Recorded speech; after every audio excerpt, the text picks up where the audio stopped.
and welcome back to Wild Wednesday. I am Tony Dean. I am in the captain's chair. We don't have Scott Schweitz. We don't have Shara Sheely. We do have Derek Felska, State of Hockey News.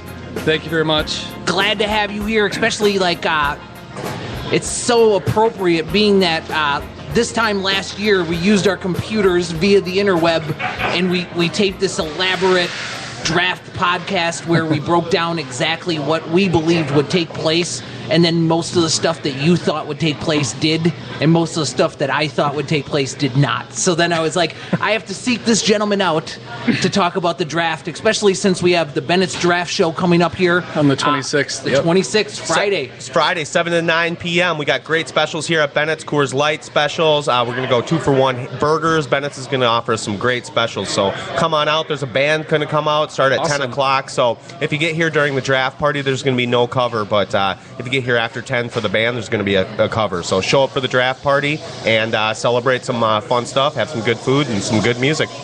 And what a great opportunity to be in the building while the draft is taking place and just have a host of people. Besides Derek, I also have asked Allie Baker to show up.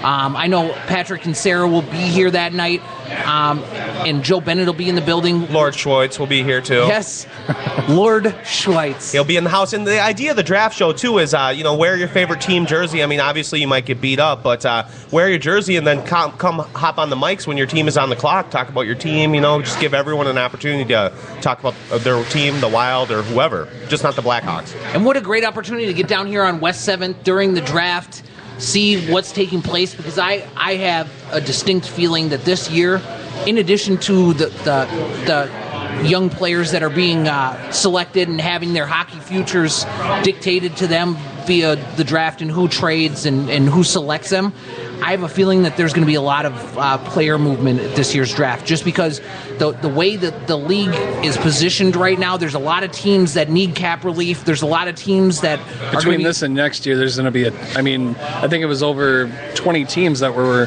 going to be in some kind of cap crunch. So there's going to be a lot of people wanting to horse trade, and that should make for an interesting environment, especially in a draft that, by most accounts, is said to be pretty strong. And the other just huge prevailing thought that I had is when Mike Yeo has some seniority, when he's high up on the seniority list, as with regard to his tenure here, that means that these other organizations are bringing in new coaches, they're bringing in new administrations, and it's no different from when we had Risebrough and Lemaire on the way out, and we had Fletcher and it was our gopher guy, Todd Richards. Todd Richards, yeah. We had Todd Richards and Fletcher coming in here. You inherit these players, your opinion, your evaluation, the way that you project them to be this season and beyond is going to be different from the previous regime. And a lot of talk about who could move and shake during the draft is these markets where they've had replacements. So you have Brendan Shanahan in Toronto, and that seems to be like a hotbed of they not only could they take advantage of teams that are kind of in cap jail because they have some space, but they also have these players who are definitely talented but much maligned there. I mean, Toronto's like the mecca. That's the hockey center of the universe in Canada. And you have guys like Phil Kessel and Dion Phaneuf who are just, for whatever reason, they're kind of the Mikko Koivu. Wild fans will get the reference of that market, in that you either hate them or you love them. There's no in between. They get all the praise and they have all the potential, or they're the problem. They're the goat. They're the whipping boy. I would say that I think there's in Toronto, not to want to talk too much about the Maple Leafs, but in Toronto, I think they really just want to start from scratch. And there's a lot of still things that hung over from when Burke was there and things like that. And they really want to start from scratch. And Shanahan, being a guy, especially out of the Detroit system, wants to build through the draft, because for so long, Toronto has been a void in terms of bringing up young talent. They've either traded picks away. Sure. They've had so many drafts where they've had 3 or 4 picks, and it's impossible to build when you're trying to predicate it on just 4 guys. And they've used their stature to bring in these middle of the road veteran signings, and they haven't and they haven't really clicked that well, if at all. They've failed to launch, and then they've stumbled. And with a market that demands excellence, that also expects futility, it's rough. It's rough because it's the biggest microscope in all of the league, really. So let's talk about the NHL draft and what it means for the Minnesota Wild. This year, the Minnesota Wild made the playoffs. They made the second round, but they were a wild card seed, if you will. Yeah. So that means that they end up middle of the pack, drafting number 20 overall. And then this year will be the first year in a couple years that we'll also have a second round pick, which is going to play a part into what they try to accomplish here, because this draft is going to be multi-tiers. And when I say multi-tiers, that means there's going to be tiers of players in the first round, in the second round, and probably through about the fourth round that have different talent levels, different abilities, different ceilings as a player. I don't know if we're going to say potential or, upside. I know upside's your favorite word. Yeah, sound a little bit like Mel Kiper there. Sure. But I think what you see in the draft is your first 11 guys are people that are really kind of people that are franchise stars that a team can really transform itself.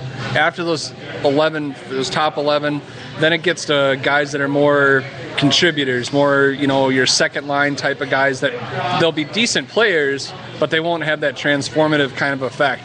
And obviously you have your generational talent at the top two, which is, of course, been the talk basically for the last year and a half.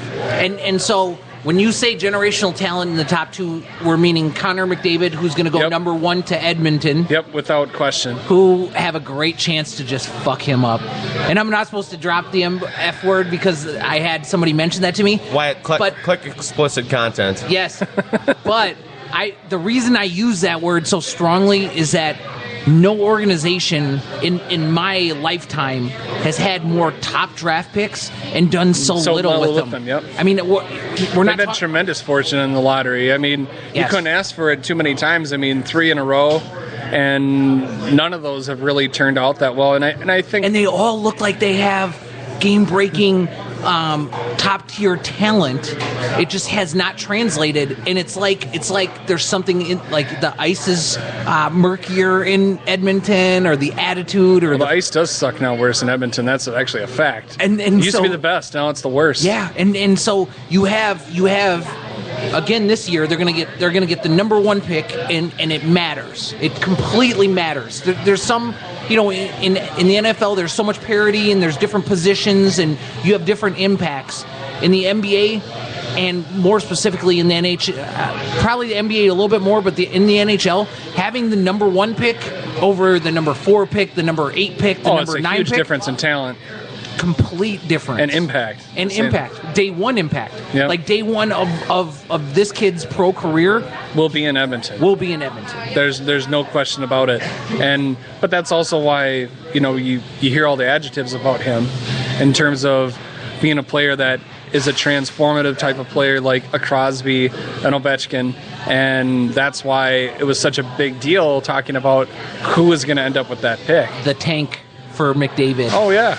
I even embraced it. I even said that in January when the Wild were horrible. I said, this is actually a pretty good year to be bad if you're going to be bad. Wow. And if you look at it, literally the player that the Wild needs is McDavid. Like McDavid or an Eichel. Yeah, for sure. And maybe even more so McDavid, because you need a size skill center, top 6 guy. That's what you're lacking. And Eichel's kind of a tweener, so I think he's a center wing do-it-all guy. He's a puck possessor. Yeah. I equate his talent to like Patrick Kane. Jonathan Toews is that's what I think he's like. You think Jonathan Toews? I think he's a lot like Jonathan Toews because he's a player that has a lot of two-way ability. Do you think he plays center in the NHL? I don't know. That's going to be the difference that he has between him and Toews, but I think he's that kind of a presence, and there's a lot of leadership within him. I mean, sure. He went to the World Championships, as a kid basically a freshman in college, and not only did he look like a guy who was a veteran. I mean, he totally looked like he belonged with all the NHL talent that was there. I mean, you couldn't, unless someone, didn't know, if you didn't know who the people were and what league they were playing in, you would have swore he was an NHL player. I mean, and being that's honest, how ready he is. Being honest about it, I find myself more an Eichel guy than a McDavid guy. Not that I don't acknowledge that McDavid is probably like the top player in this draft, but I just love that this Eichel kid, he mixes it up. I mean, he's the type of kid, he'll have the puck. He's so gifted. He's so aggressive. He's so talented. You can just see it affects the confidence of the players around him. Yeah. And these are like Division I college kids. These are national championship, like, best young players in the world. And just him with the puck, you can just tell that these kids are nervous. It affects them. They expect the worst thing to happen, and then it does. I mean, he's a kid that's all payoff, and he doesn't take a shift off. He hits. I mean, it was stark to see who'd they get knocked off by. Boston University got knocked off by the national champion. They got beat by Providence. And that Providence team, they went out there and they killed themselves. But Eichel, the entire game, even though his team was getting shocked, even though they had turned the tides on them, every shift that Eichel played, he was making an impact. Even if he didn't have the puck, he was hitting somebody. He was trying to create a turnover. I mean, this is a 200-foot kid. Oh, no question. And the one thing, even when he was playing in junior last year, when he was with the U.S. national development team, I mean, that line of him, Milano, and Tuck were just unbelievable. Yeah. And he was really, I mean, as much as Milano dazzled with kind of the dangle here and there, you had Eichel was really the force he was the one that really was stirring the drink. I mean, 100%. I mean, really, Tuck, all he had to do was kind of stand near the front of the crease and wait for the puck, because Eichel would get it there, and if he wasn't, he was using him as a screen to snipe the goalie. I mean, he has all the ability in the world, and yeah, that's great for Buffalo. Yes. Congratulations. And being honest about it, Buffalo is another team too. They have a GM takeover from previous regime. You had Darcy Reguer there, right? Yep, Darcy Reguer for a number of years. And now you have Murray. Yep. And Tim Murray. It's Tim Murray, right? I believe, yes. And so now you have Tim Murray, because it's Brian Murray. Brian Murray's kid. Yep. Yes. And so now you have Tim Murray there, and Tim Murray, in a lot of ways, you can compare him to Chuck Fletcher, because he grows up in the business. He has the pedigree. They both grow up the kids of hockey personnel legends, as I'm doing air quotes. Yep. But I really consider Cliff Fletcher just like one of the best ever. And they grew up doing the grunt work. They started off as scouts. They started off as mid management. So as personnel geeks. Yeah. I mean, they're geeks. Yeah, they were brought up in the system. If you could say, just like a hockey player being brought up to be like his parent or his dad. Sure. It's the same thing with this executive. I mean, so now there's this connection between these two franchises. Yep. The Minnesota Wild and Buffalo, being that they're both Florida guys or both Anaheim guys. Both Anaheim guys, but beyond that, every trade deadline, these two teams have been linked, and it's because Buffalo finds themselves in the same position that the Minnesota Wild found themselves in, having a bunch of like bogged down veteran talent that you have to piece it together. And previous to Tim Murray being there, you had Lindy Ruff, and I would equate Lindy Ruff to Jacques Lemaire. Not that they're completely like the same type of styles, but they're both guys that had these long runs. They had systems, they had system players, and they developed the brand of hockey around them. And then as soon as you depart from that and you remove that coach, then you have a clean slate. And what's going on in Buffalo is very reminiscent of what's taking place here in Minnesota Wild. And now for them to have Eichel, to add that to the Reinhart kid, to have Ennis, to have Ristolainen. I mean, Ristolainen, Zadorov, all their blue line is unbelievable. And then they were able to get Evander Kane and Zach Bogosian out of Winnipeg. Yep. I mean, I think they killed them in that deal. Hudson Fasching is kind of a throwaway pick with for Braden McNabb with the Kings. How do you get Hudson Fasching for nothing? After his phenomenal freshman year. And their blue line there, it's the biggest and skilled and youngest coming up. Yep. The Wisconsin kid. You know the Wisconsin? Jake McCabe. Jake McCabe is maybe the best one out of that group, and nobody knows about Jake McCabe. Oh, yeah. And it's great talent. Yes. Key to our gold in the juniors in Russia that year. That Buffalo team is going to be so scary good, and it's going to come. And you add Eichel to it, and that's what comes with doing a rebuild and committing to it. But of course, there's one really major difference between the Wild and the Buffalo, is the Wild have never been willing to be absolutely awful. Sure. We've tried to somehow find a middle way where we can somehow develop young guys but not be so bad that we're out of the playoff picture. We've never been willing to be just absolutely awful like Buffalo has basically for the last 2 seasons. Sure. And because of that, obviously, I think, it has to do with the contracts that you signed. We just weren't willing to, it was built to win now.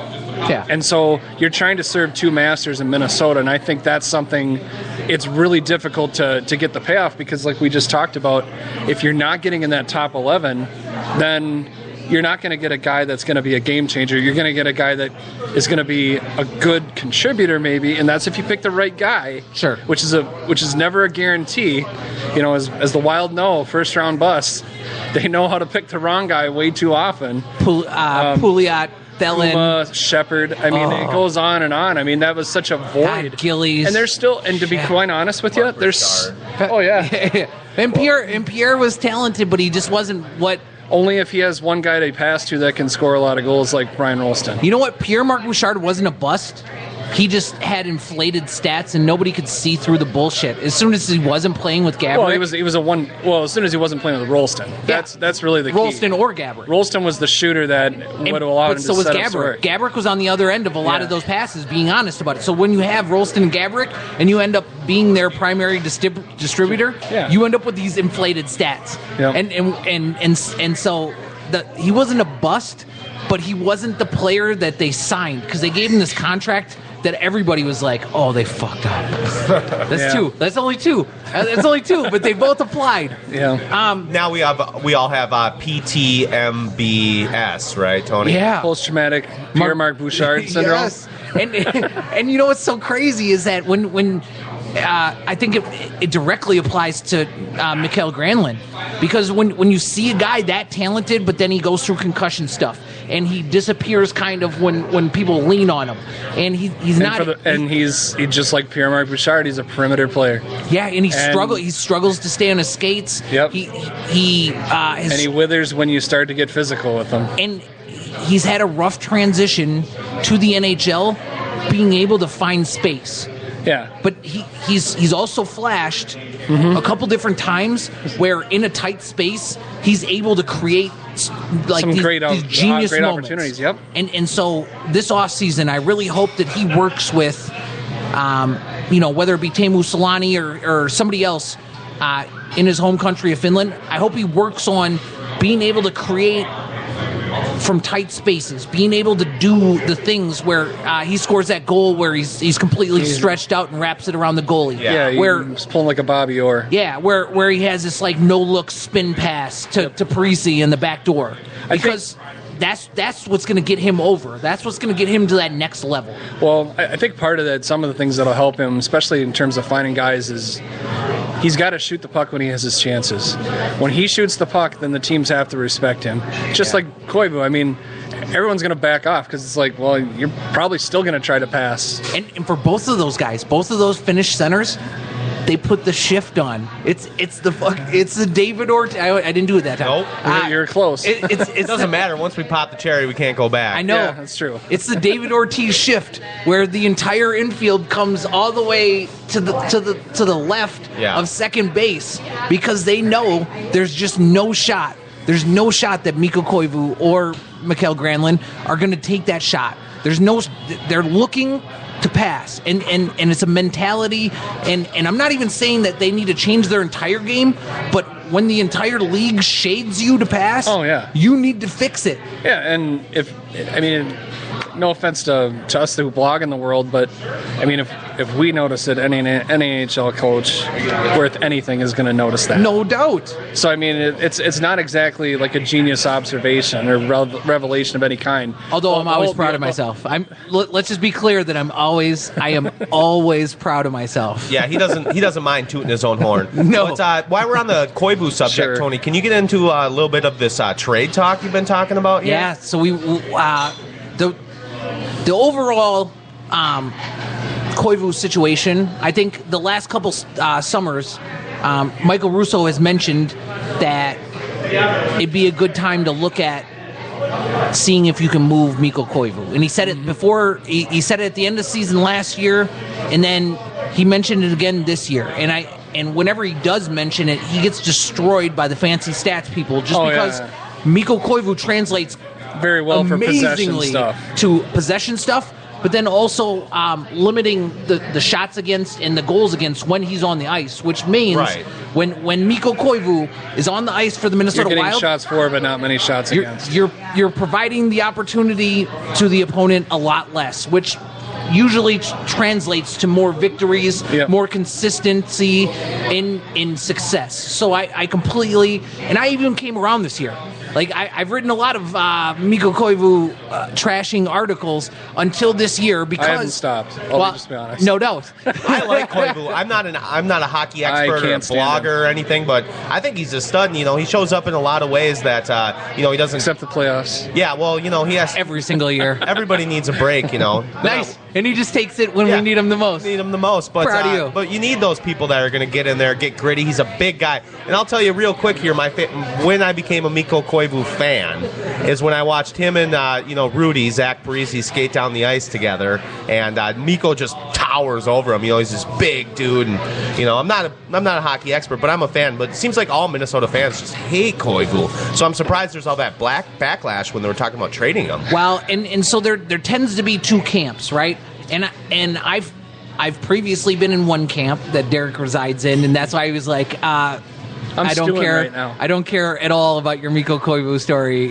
You can go to the fucking yourself. Yeah, he gave me the eye roll pretty big. I was like, I'm gonna hurry this up here. You're fine. It's fine. Like, cool story, bro. Yeah. Yes. But wonderful. There's another camp that I'm in that you have to have a guy that's a skill size guy like Mikko Koivu, especially if you're going to compete with these Western Conference teams. And the reason I say that is a guy that I appreciate a lot, and I think he's a smart guy, is J.R. Devine from Hockey Wilderness. And he puts out this lineup of what he would do next year if the Wild choose to stand pat and not do it. And the fourth line has Justin Fontaine and Jordan Schroeder and I think he had like Michael Karanin on there. And I'm like, that is the softest, that is the tiniest. It's pretty meek. It's basically like Michael Granlund is Peter Pan, and then everybody else is like the stars around him when he. It's like having Tinkerbell. When Tinkerbell pops up, like you have the most skilled, most fast, like easily to like. You could just have any goon. You could have John Scott. He would just hold on to a guy, just lift him up off the ice. Like Michael Karanin is Michael Granlund light. You know what I mean? I mean, he shoots even less, and he's talented, and he's a playmaker. But man, he's like 134 pounds. How can you be lighter than Granlund? I'm saying, and he is. Wyatt's Baron Granlund. Wyatt can start fires with his mind. Though. Wyatt would beat Granlund in a fight. I swear to God. I always hedge my bets with Wyatt because I know if anybody's gonna burn down your house because of shit you said on the podcast, that's a different one, and that's one for that one. Yeah. It might just be Wyatt, and he would start it with his mind, so you can never forensically tie him to the crime. We're not really sure if Scott's in a meeting or if Wyatt offed him in the back room. Yeah, he's like that movie, Men with Sheep or whatever. Scott definitely owed some. On that note, why don't we just go to a break, right? Like when you accuse a guy of being able to start a fire with his mind, then you go to a break. You should go to a break. You should, because that's what he wants to do. Off the rails.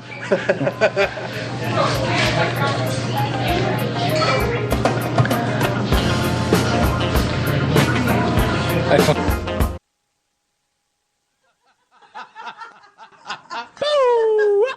that recorded? Oh, is that recorded? Yes, it is. So scared right now. Okay, can you guys shut up for a second? This is Scott Schweitz, and you are listening to Wild Wednesday. This is Sarah Sheely. You're listening to Wild Wednesday on the Alive and Social Network. I'm Tony Dean from HockeyBuzz.com. This is a Wild Wednesday on the Alive and Social Network. Patrick Disher, and you're listening to Wild Wednesday on the Alive and Social Network. I just was handed an urgent news story. Oh, my God. Here we go. It's Bennett's Happy Hour, which I was going to actually piggyback off my staggering effect earlier. Coors Light gives you the staggering effect if you have one too many, and then you can call up Blue and White, and they'll bring you on home. But 250 Coors Lights and all domestic bottles from 3 to 6 at Bennett's, 250 Rails, 350 Calls, 450 Cosmos, and $5 sliders and martinis. 450 Cosmos and martinis. And the martinis are up on the board in front of me. And honest to God, I feel like I'm at an ice There's cream. over 30 of them. I'm in an ice cream shop because I'm seeing things like red velvet cake and vanilla sky and truffalini and mint chip cake. That sounds good. So come on in and enjoy happy hour from 3 to 6. I did see on the board up there voted number 1 happy hour in 7th. It is. All right. For 9 years running. There we go. I like it. What would you do if you weren't afraid? The song makes me cry every time, Tony. We had Kat Perkins out at the Twin Cities Hit Show out at the Chart House on last Thursday night, and we recorded this on the podcast. Just kind of wanted to talk a little bit about Twin Cities Hit Show, Rusty Gateby. Everybody should check it out. It's a fun little entertainment show. They talk about movies, they talk about sports, they talk about everything. So check them out at TwinCitiesHitShow.com. But enough with this. We're back to the Wild. Who is that? So that's this is Kat Perkins, right? Kat Perkins from The Voice. Very, very talented. And then they have Chuck Gallup on there, and then former cop Miss Shannon, right? Yep, Miss Shannon. They had the police chief on from Roseville today, and it was a really good show. What was interesting is that they kind of addressed different topics having to do with law enforcement, and I was very interested to see how the chief handled himself, and he was I think his name is Hartwig. I think it's Chief Hartwig. I apologize if I got his name wrong, but I thought he was very articulate. I thought he was articulate, but I also thought he was very honest. And I think that I know the Roseville Police Department and the city of Roseville to be just a great place. You know, I'm a St. Paul kid, but Roseville's one of those suburbs that they embrace the cities and they really they use it to their advantage. You know, a lot of the families in Roseville, they turn over their houses. You know, the parents live there for a lifetime, and then the kids live there. And you know, just my experience, the Roseville Police Department, one of the best in the Twin Cities. And, definitely. Well, if you want to check that out and listen to that interview, just go to TwinCitiesHitShow.com. They're on Facebook, they're on Twitter, and also Rusty hosts Twins Tuesdays out at Floyd's on Tuesday night. So check that out too. But which was a great.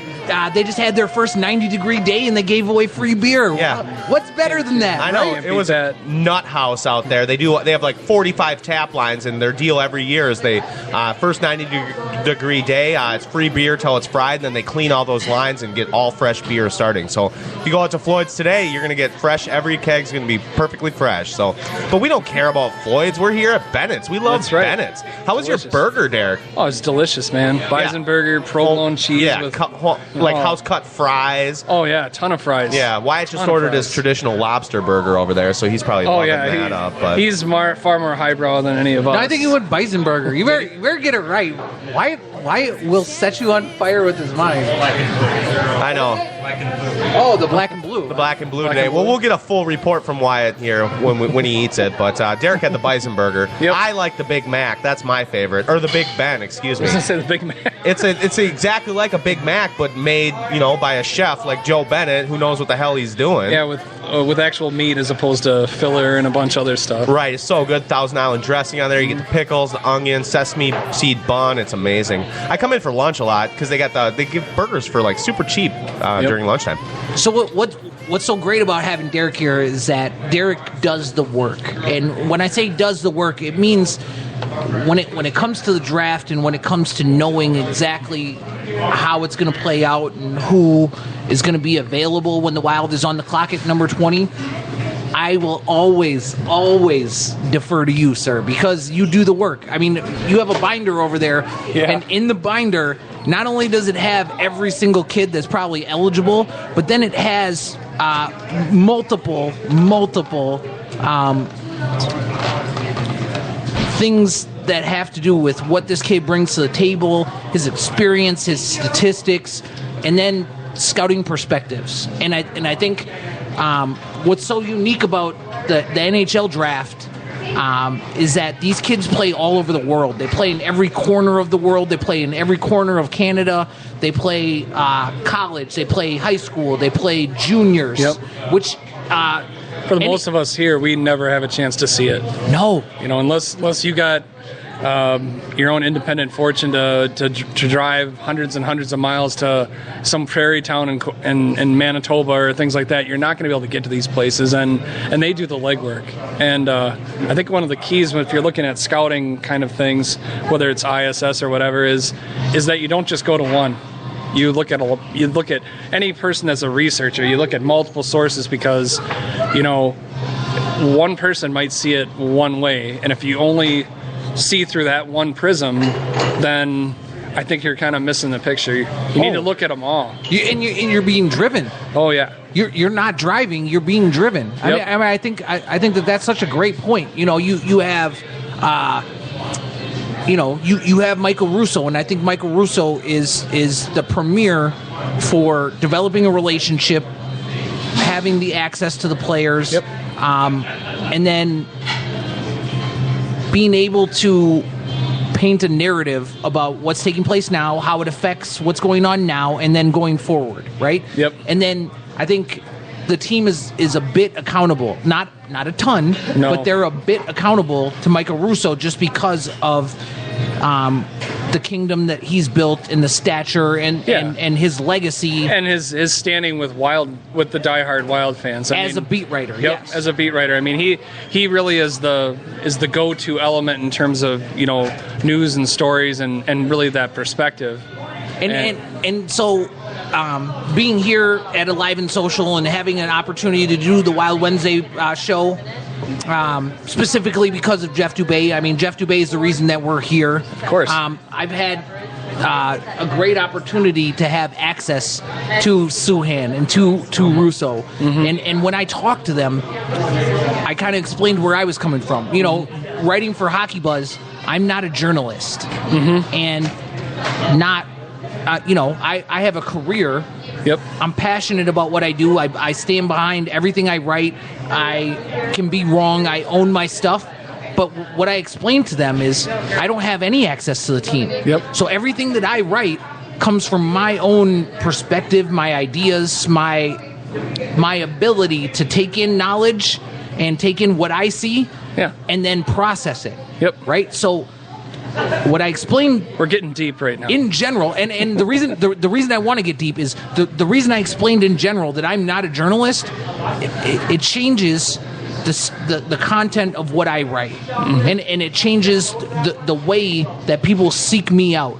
People seek me out. They seek you out because we're willing and able and capable to write, to express ourselves. That maybe it's time to move on from Mikko Koivu without worrying about the backlash that comes from people that will hedge their bets on Mikko Koivu. Yeah. Because the reason I write about Mikko Koivu being traded is that maybe it's time to trade that guy because... But who's going to take him? A lot of teams? A lot of teams should be interested because... Package him and Backstrom together, right, I think that's a horrible contract, and quite literally his trajectory is such that it's going to be an albatross for anybody. You're going to have to sweeten the deal to get somebody to take him off your hands. And the problem is, at this point, and this is just the blunt and honest truth, we don't have enough anymore to sweeten the deal without compromising either the long-term future or something directly right now, and then that becomes counterproductive for what you're trying to do by making that culture change. So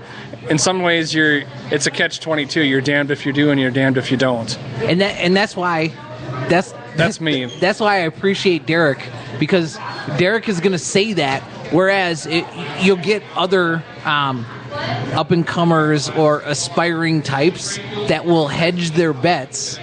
And what they'll do is they'll just stay in the safe zone, or they'll write nice puff pieces all the time, right? Which I get in trouble. I get in trouble because I just say the thing that I think, right? So then, I'm specifically right now in the Wild online community, I'm rooting for a guy named Dakota Case, who's going through just a significant medical episode.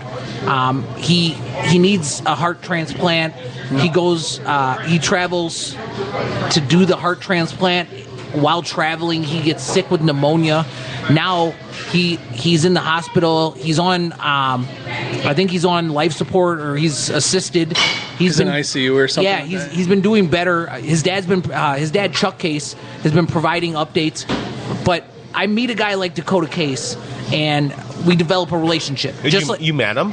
Like online. Oh, okay. I haven't met him in person because he's in South Dakota. Right. Yeah. So he's from South Dakota. He's on. He does radio. He writes. He's a passionate guy, and we develop a friendship because being a part of the Minnesota Wild on internet community and writing and creating content.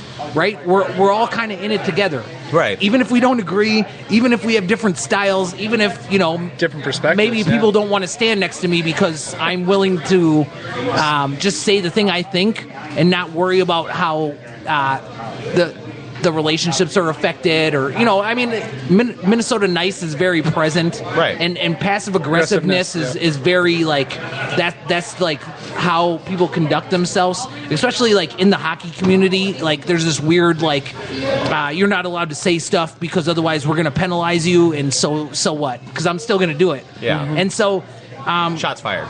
Yeah. His favorite phrase. I wrote a blog next to narrative. I wrote a blog after Dakota Case had been criticized for calling into question maybe it was time to pull him as he was drowning in that Blues series, and they put up 6 goals on him. Yep. Right?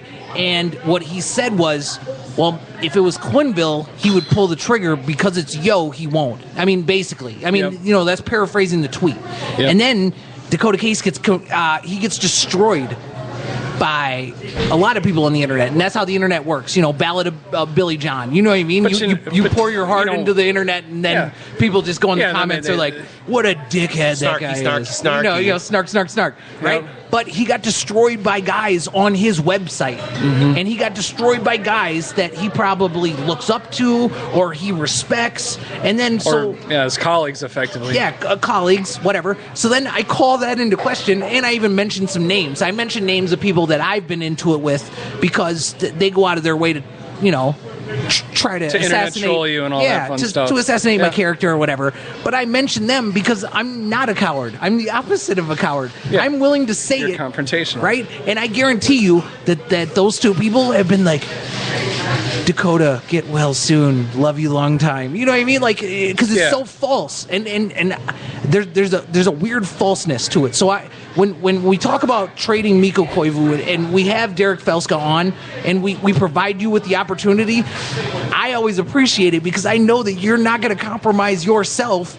or you're not going to worry about how it comes across if that's what you truly believe. And I think that's why people seek out State of Hockey News. That's why people seek out my stuff at Hockey Buzz. That's why people seek out the Wild Wednesday podcast, because you're not going to get some watered down promo for the team that you would get on any sort of hockey radio that you get in this town.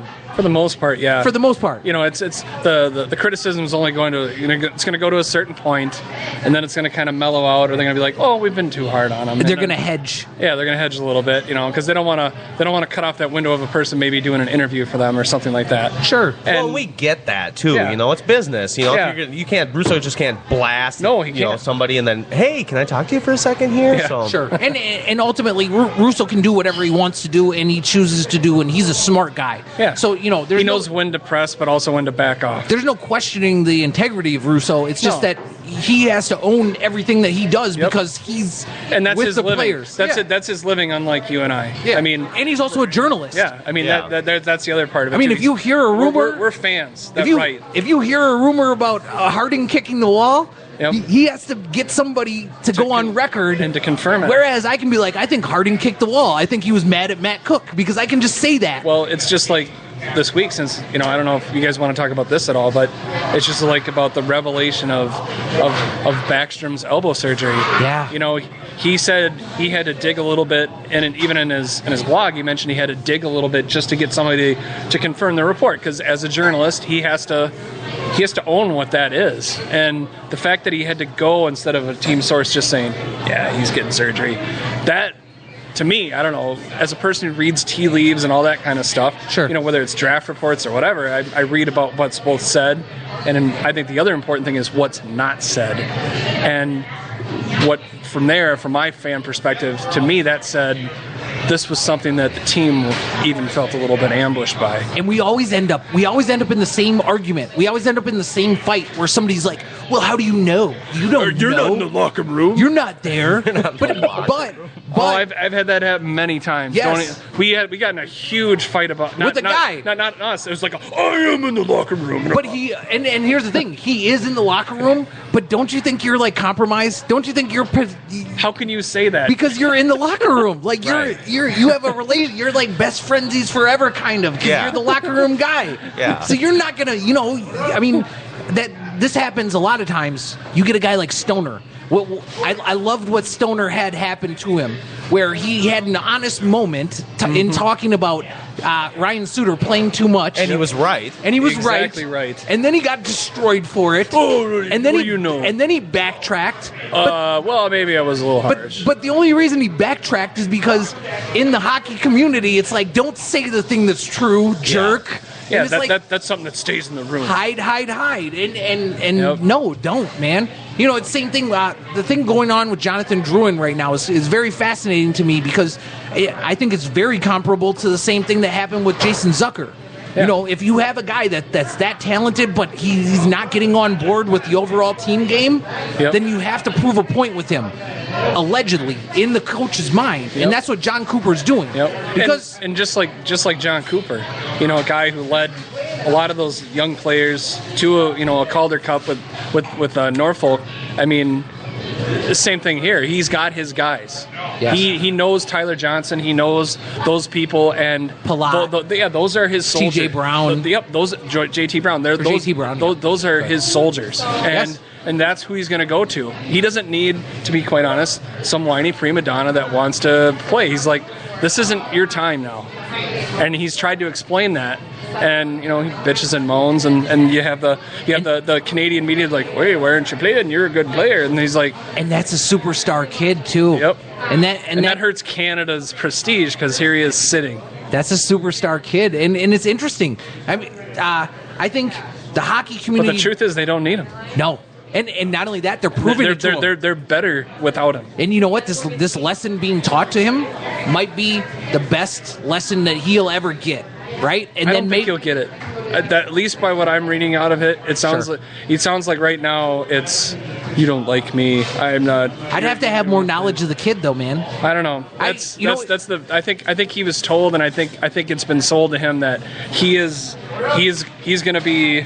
It'll be the Drouin and Stamkos dynasty that they want, and it's not turning out in the biggest moment that he thinks he should be a part of. Yeah. And you sit down during that, you might hold it against him because you might be like, hey, that's my one shot, you took it away. So that's the same kid that was on the St. John Sea Dogs team as Drouin? Charlie Coyle and Drouin wasn't in there. Yeah, he was. No, he was with Halifax. He's from the Halifax Mooseheads. No, you're not. Oh, yeah, I'm thinking of Huberdeau, am I? Yeah, you're thinking of Jonathan Huberdeau. Okay, so I was thinking of Huberdeau. So I wanted to tie it. I wanted to tie it to Charlie Coyle. No, good. I'm glad. And see, that's why I always want to give you credit for being one of the guys in the Minnesota Wild community that does the work.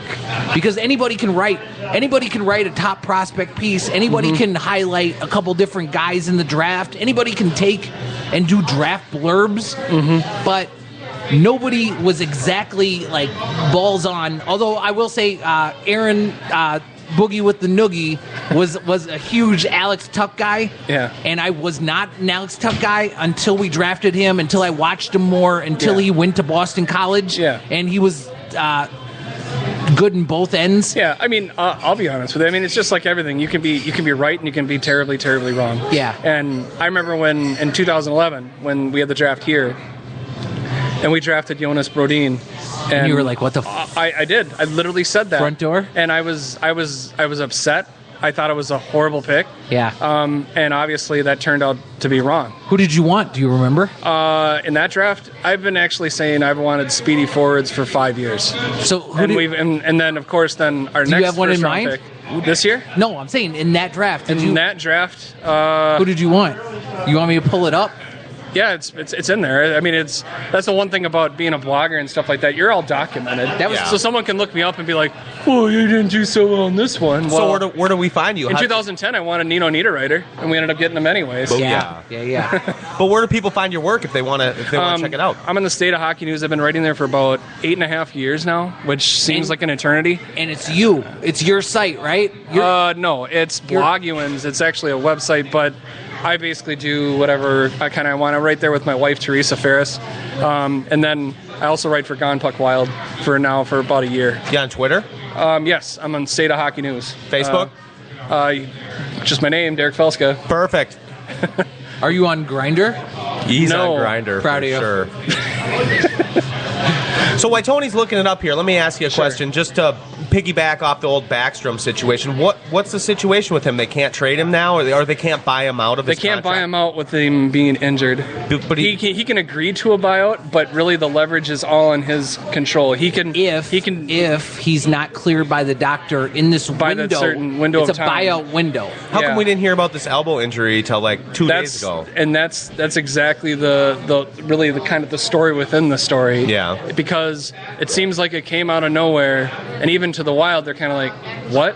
Your elbow's injured now?" Yeah. And people are wondering if this was some kind of intentional act to pretty much sabotage what was pretty much a formality that was going to be a buyout of Nicholas Backstrom. Or if this is another indication of the Wild not shutting him down when they should have, right, during the season, having the operation in the season when he was a guy that was never going to get on the ice again anyways. So is this poor handling? Yep. Is this Backstrom springing this on them? By the way, I do remember who I wanted I had 5, because every year I do the same thing. I pick 5 guys, forwards, 5 defensemen, and 5 goalies. So I mean, I spread it out. I don't put it all on one dude and talk about just one guy. I talk about 15 guys, and I even talk about sleepers and steals. I'm gonna say a couple names, and I want to see if I get it right. It was Sven Baertschi. Sven Baertschi was the first one. Joel Armia, which another probably not so good. JT Miller.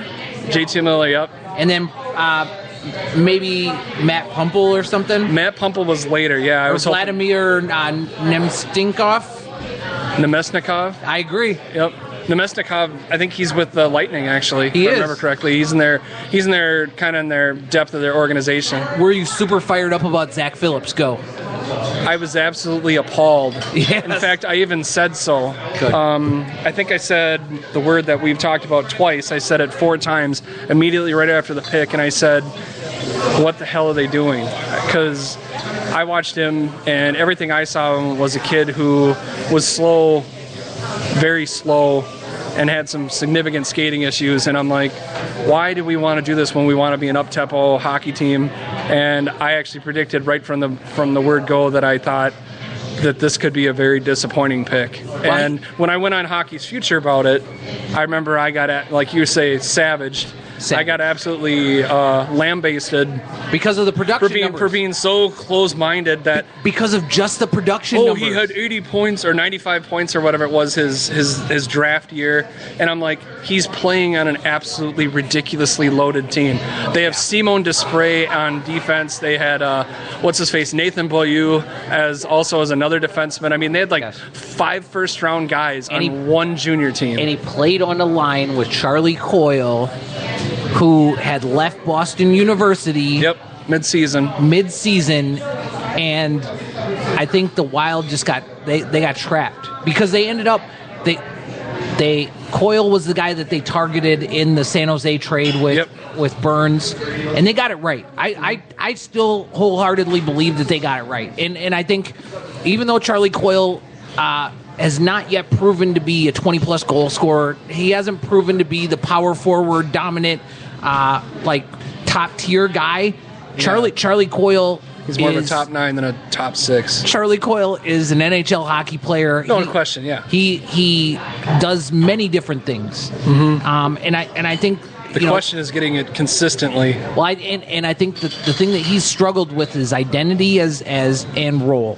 And some of it falls on him, but a lot of it falls on the coaching staff because he was elevated and he played top line minutes initially, and he was the guy out of the Wild organization and out of the prospects that played before Granlund, before Zucker, before anybody. And that was because of his size and his ability to fit what they needed. So he was playing on that top line with Koivu and Parise, and he was the guy that was going in and forechecking, providing a physical presence, digging out, protecting the puck, doing the little stuff. But his switch didn't happen until we acquired him. Yeah. So he was going to Boston University, and then that freshman season, that's when things kind of fell apart internally. There was some issues. I think there was some discipline-related things, and then that kind of all unfolded, and then he ended up going coincidentally to St. John, where we already had Zach Phillips. Well, he ended up playing with Zach Phillips, who we ended up with the San Jose pick in that Brett Burns trade, and then this kid's on the board. And then you take him because he fits what you need. He fits a need that we still have yet to fulfill, which is size skill guy that can play center and score.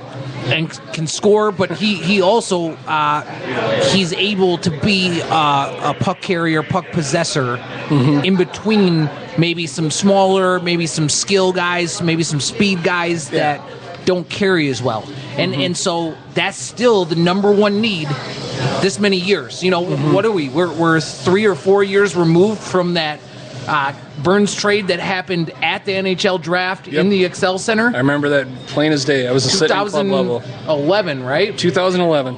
So now, on the verge of this draft, I think we got to talk about kids that are going to be available to us, right? Sure. So at 20, we should talk about the kids available to us after we take a quick break here from Bennett. Does that sound good, Tony and Derek? Definitely do a break. We'll come back. We'll talk about who's going to be available at 20. Awesome. Just when you thought it was safe to go back online. Just turn it on. That took a very PG direction. Along comes this hit show. I'm constantly burping on stage. Hey, you heard about Madonna, right? Twin Cities hit show with Rusty, Courtney, and Chuck. Had she fallen to the ground and her eyes rolled into the back of her head, what would you, Tim Mahoney, have done? I'd have tried to make out with her. Nice. Get in line. The Twin Cities hit show with Rusty, Courtney, and Chuck airs live daily, 9:30 to 10:30 on the Alive and Social Network. Ever swallowed a bug or choke like Courtney on stage? Yeah.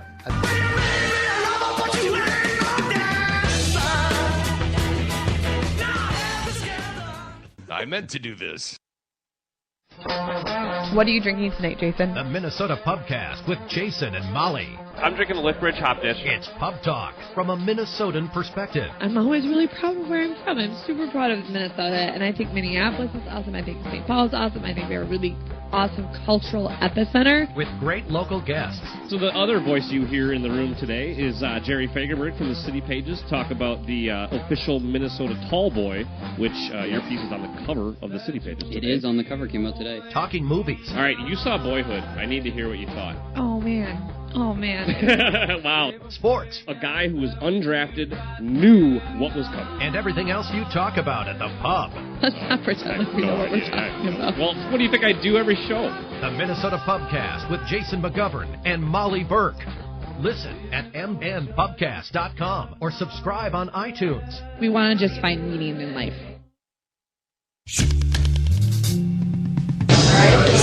And we are back from Bennett's.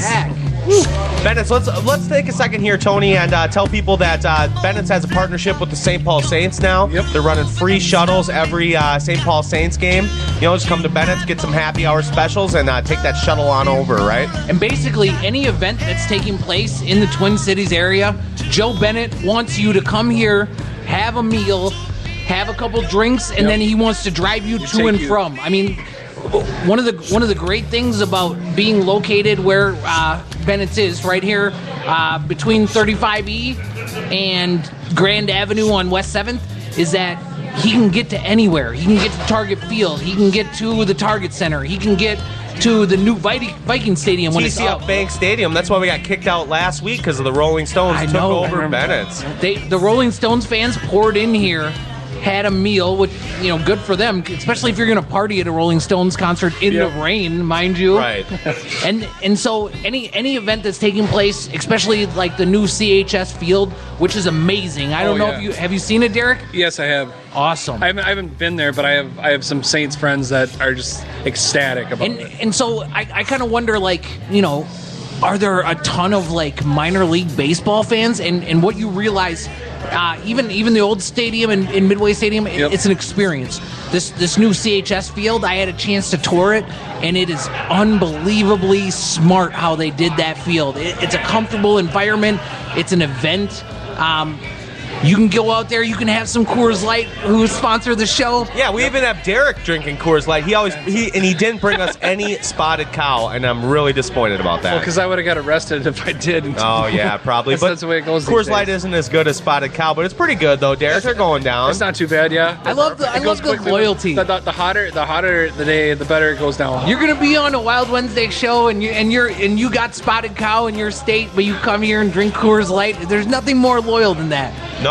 And I know, and it's all about the support for the show. Sure. That's really what it's all about. He only said that half joking. Yeah, I was being serious. No, Derek's a fan. You're lucky he still talks to you after you called him a Miko Koivu memory. I know. What are we talking about? He gave me the biggest eye roll I've ever seen by anybody. Usually I say dumb stuff. You're dead to me. But I might have crop dusted you.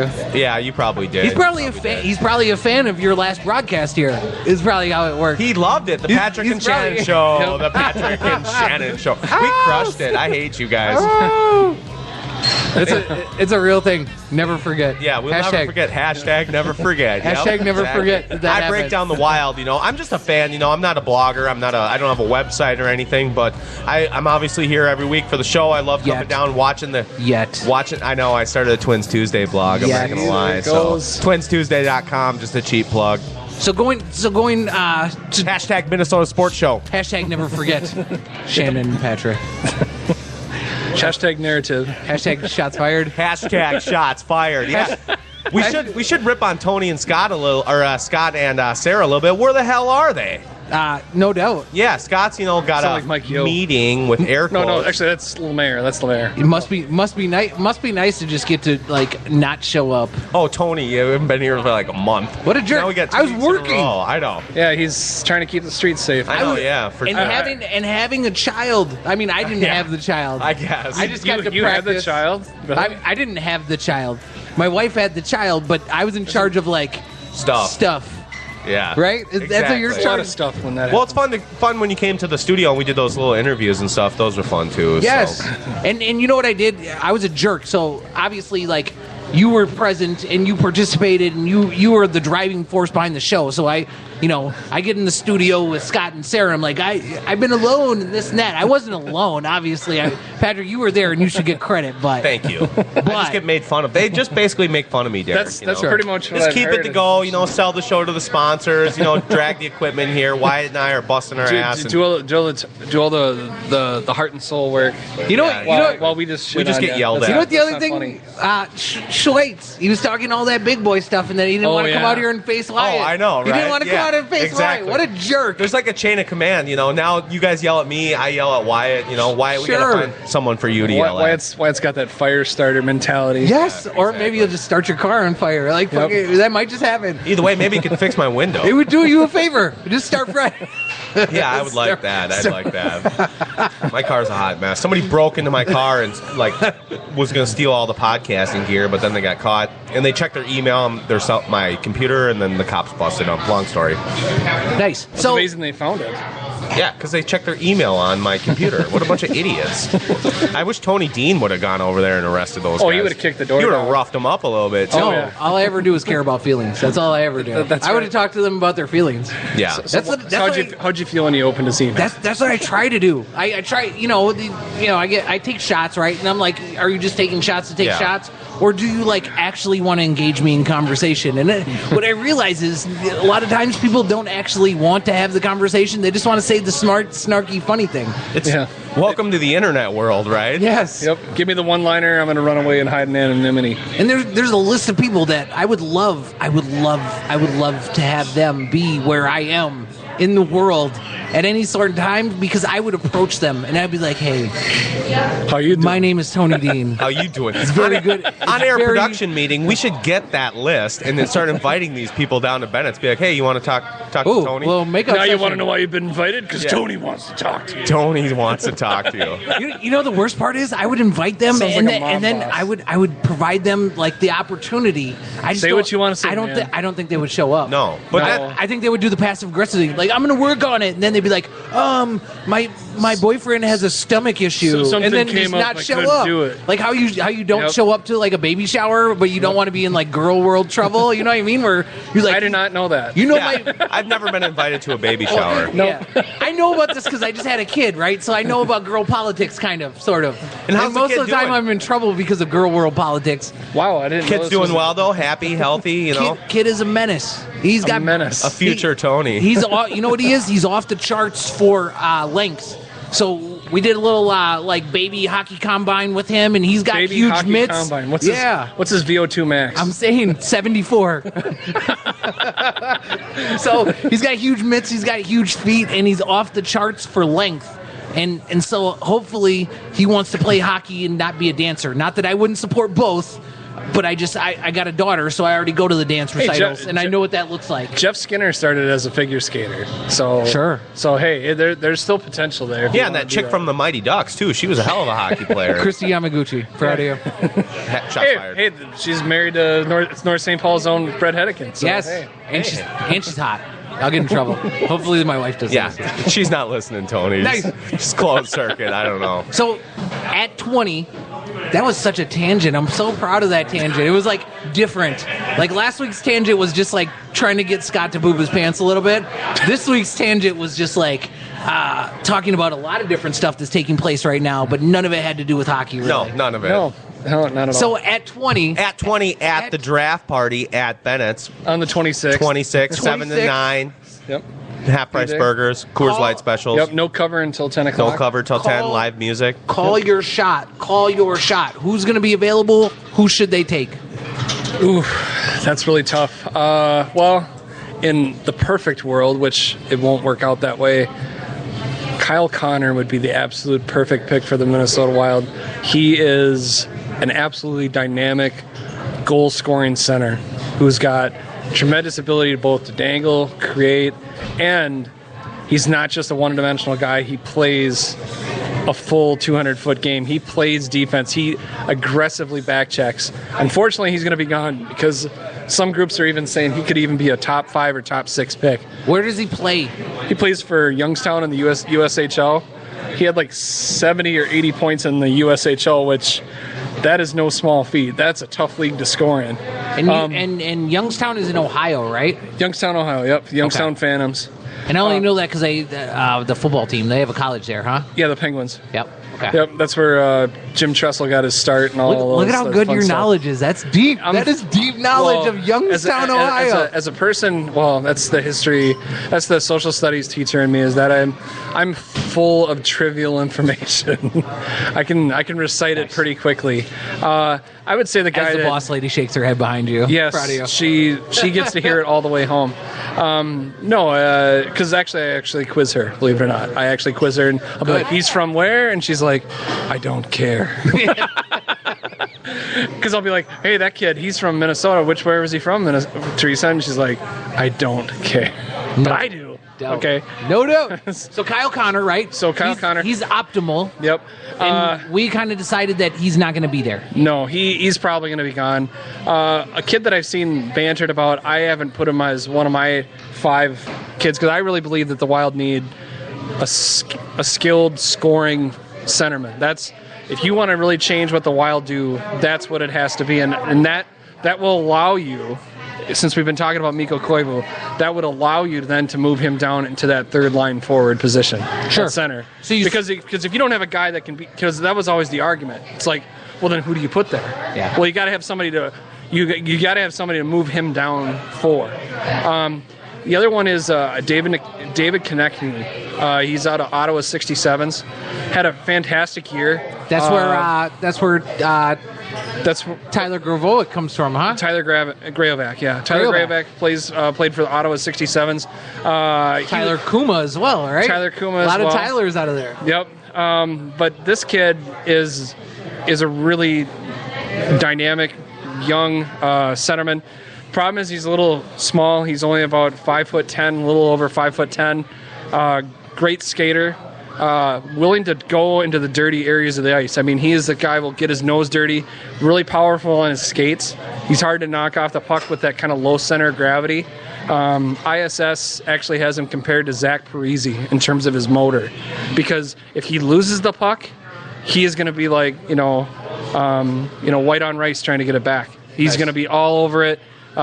He's all motor, but the only little question mark with him is because of his game puts him in a lot of risk to get hit, and as a smaller guy, you always worry about one hit and becomes turns into sawdust in the boards and he's done. But he's a skilled scoring centerman. Another guy that's also been bantered about is Joel Eriksson Ek. And he's a kid out of Sweden, huh? Out of Fjärestad, yeah. Is that where Jonas Brodin played? Yes. But he played I'm doing well right now. Yes, you are. You sound like you really have studied here. Don't tell people. Don't, because most people just think I just make stuff crap up. Yep. Yeah, exactly. I'm just the rumor mill buzz guy. Yep, that's right. He's a kid that played Swedish Junior this year. He's a tall centerman. He's about 6'2.5", so he's almost 6'3", so he has that height you want, but he's very, very thin. He's only about 185 pounds, so he certainly has some filling out to do. At least in the film that I've seen of the kid, is the one thing that Wild fans will like, especially if you're a person that's not a big Koivu fan, he shoots first. So he is a shoot first, pass second kind of center. So he is a scorer. He looks to score. He's got a great, he's got a great wrist shot, and he looks for those opportunities. My only question in just watching him a little bit is he seems to be kind of like if you can say, a center that seems to be waiting for someone to set him up, which of course normally as a center you're the setup guy.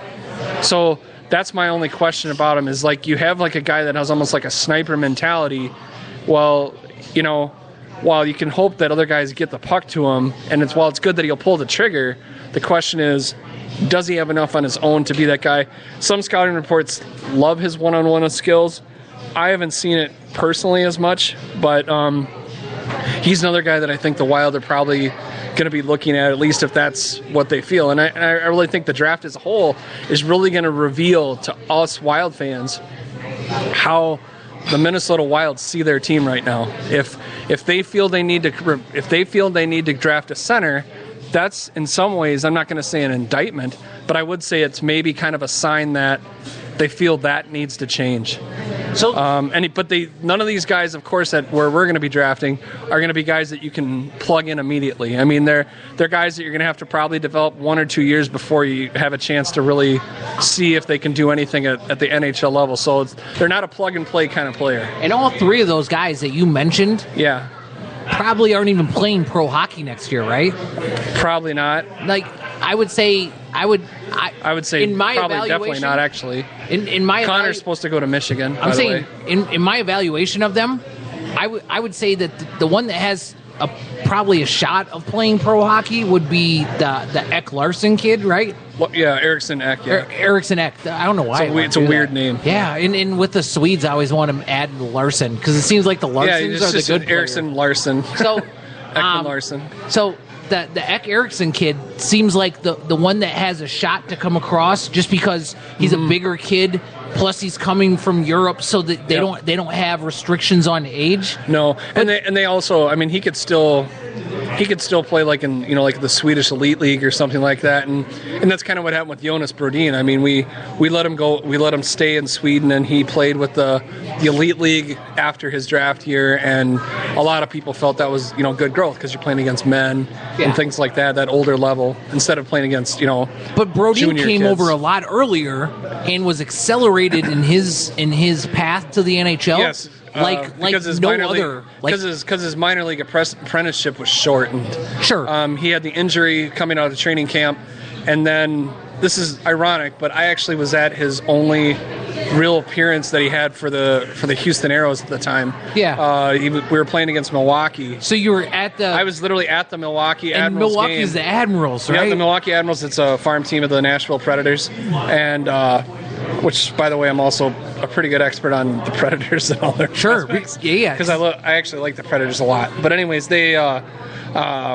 he came out there, and it was clear that he was at a level beyond everybody else. And I even remember saying to my wife, Teresa, who was at the game, I said, pretty sure this is the last game we're going to see. And of course, as we heard, people got injured, and he got accelerated, and he did not look out of place at all. Sure. He had such a great start out of the box with Suter and that top pairing. You know what's weird about him is he's not a guy that really quantifies to overall perspective. Mm-hmm. Just because he's not a guy that's going to hit people and draw attention for being a tough guy. And there's not what do you want to say, like the sexy statistics like goals and assists or anything like that. The production numbers aren't overwhelming. It's the subtle little things that he does. Taking the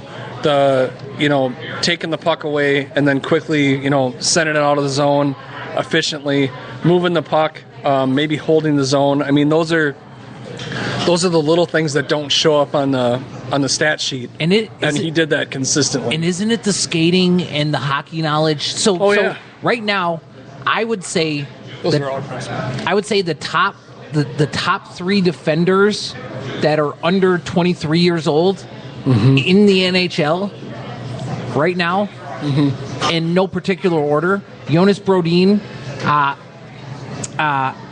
the kid out of Arizona, Ekman Larson. Ekman Larson, yeah, he's amazing. And our guy out of Tampa Bay, Hedman. And they're all Swedish.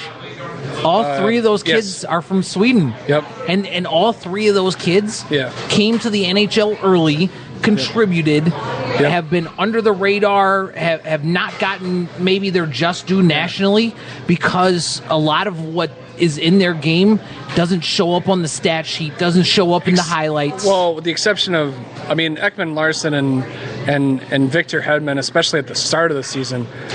Victor Hedman was absolutely on fire at the start of the season. But this is year three. This is year three. He's been in the NHL for 3 but he had a years. really good season last year, though, too. But they didn't put him on the national team. Nope. But he still was very successful despite that. Yeah. And then Ekman Larson basically made Keith Yandel expendable in Arizona. Sure. And he had another fantastic year for the Coyotes. Brodin doesn't project quite on the same level, at least in terms of offensive production, obviously, as those two do. Although, what I will say this: when Brodin was been aggressive this season, specifically this season, when he's aggressive with the puck, he flashes an upside offensively. Oh, yeah. And he did that last year when he had 9 goals. I almost think playing with Ryan Suter has hampered his willingness to go and be that guy, to be the number one guy on his pairing. I think the thing that hampered Jonas Brodin more than anything was getting the jaw injury. Yeah, that was nasty. When he got the jaw injury, he was a different player. And it was a weird. He was a dump in. It was a dump in. He was a bit gun shy. Sure. And we haven't seen him quite jump into the play nor sort of do the the little walk along the blue line to open up a shooting lane like he did before that injury. Before that injury, he looked like a guy that was like, hey, I can play offense. You want to see some offense? I can dangle. I can shoot the puck. I got a lot of great skill here. But then after the injury, then things kind of, he seemed hesitant to do that, and we really haven't seen that return yet. And it's amazing how injuries can do that to you, especially probably a facial injury. You think about it, you break your jaw, it changes your whole life. Yes, and I guess my only argument is you got to empower this kid to be the number one guy. Mm-hmm. I think him playing with Suter has been very good. But then you got to sit Suter. I think Dumba and Suter belong together. Which I'm totally in favor of. I think Dumba and Suter belong together because Suter is going to be the safety blanket for this kid. He's going to be able to teach him on the ice. He's already the safety blanket for Yo. Yes, and if you give Suter Dumba. Yo cries when Suter sits. If you give him more like Suter cries when Dumba sits. Yes. No, Suter doesn't cry. He's like Chuck Norris that way. Suter doesn't sweat.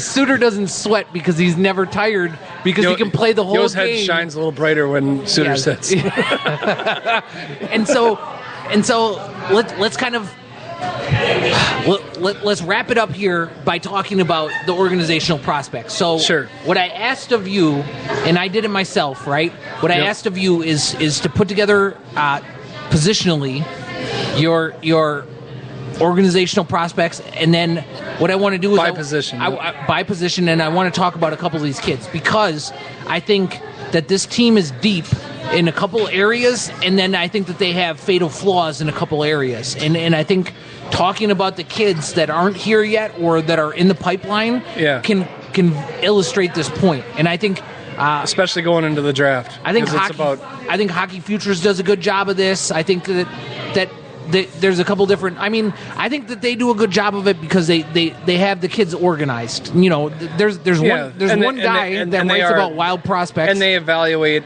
regularly by doing almost like a polling of the fans. Yeah, that's actually how they do the rankings. Yes. So it's not just one dude coming up with that list of people. You throw in your vote. I used to throw in my vote for those things, but it's just one vote. And I also like. I would love to write for Hockey Futures and go in depth, but then they would have to facilitate me traveling to places. Otherwise, I wouldn't want to. I think they should. I'm endorsing you right now. And so I vote Officer Dean. The reason that makes it tough is that they have a guy that writes for them. His name's Peter Praska. Yes, Praska. Yep. And he's I believe he lives in New York. And every once in a while, I try to talk to him on Twitter. For whatever reason, he doesn't he's not very engaging, which is weird because he writes. So I wonder kind of what he has going on all the time. But I want to know in-depth details about his life. That's a comfort level thing. Because he writes about prospects, and I'm a prospect geek. Well, and so they have this one guy. You can talk to me, Tony. I'll tell you about it. Nice. As we invite you out and you drive from Wisconsin, like 4 hours, deep in Wisconsin, from the Dells, to be here. I want to ask Derek a couple questions. Two questions about two players. About Mikko Koivu specifically. My heart will go on. Yeah, that is a Celine Dion moment. Again, that's like 3 shows in a row. Shots at Schweitz. Yep. Yeah, no kidding. I do want to ask you about Mario Lucia. Yeah. What's his story? Is he going back to Notre Dame, or is he in the draft? He's going back to Notre Dame. So he's out. I think senior year. I think the big thing that a lot of people were asking that question because for the most part, since joining Hockey East, Notre Dame has really spun its wheels.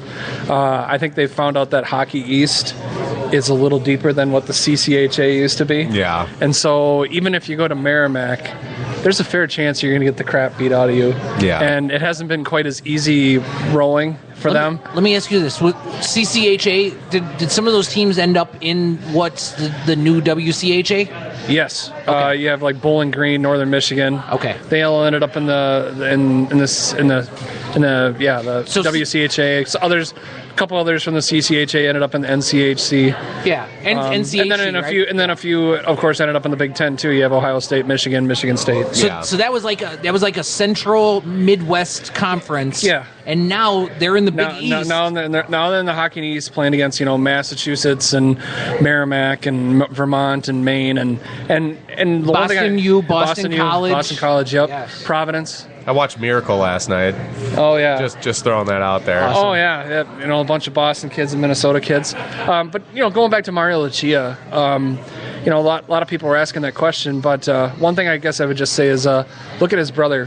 When Tony Lucia was with the Gophers, mind you, he was not seen as a high end player in the sense he was more of a grinder. He played a third and fourth line role for the Gophers and his dad. And I really think, I'll be honest with you, I had a ton of respect for Tony Lucia because he had, of course, all that idea that, well, you're only on the team because your dad put you on the team. And I thought he just worked his tail off all the time. In many cases, on a Gopher team that had a lot of quote-unquote stars, he was the best player each night just basically through sheer hard work. Mario Lucia is a different cat. He's a skilled sniping type of forward. The big question mark I have for him, he had another good year, relatively speaking, for goal scoring, but he's very lopsided. I mean, he is a goal scorer, and then there's not a lot of assists.